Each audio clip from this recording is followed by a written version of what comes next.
In 1173, when Italian architects began constructing a bell tower to accompany the Pisa Cathedral, they had no idea they were building one of the strangest structures in the world.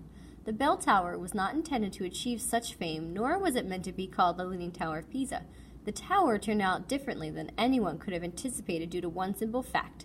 The Leaning Tower of Pisa was not supposed to lean.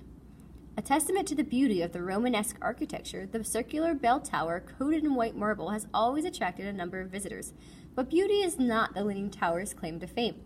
Tilting since its infancy, it is certainly a wonder, perhaps even a miracle, that the Leaning Tower of Pisa has remained standing for so many centuries. In fact, the odd bell tower is approximately located in what the Pisans now call the Plaza of Miracles. Visitors to this location are constantly gazing up at the tower with a cocked head and furrowed brow, all wondering the same thing. Why does it lean?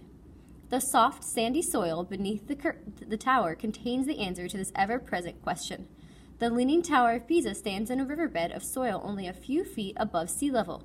Under normal building conditions, a heavy tower built on such precarious foundations would have long since collapsed. But the construction of the Leaning Tower was unique in that it lasted over 200 years.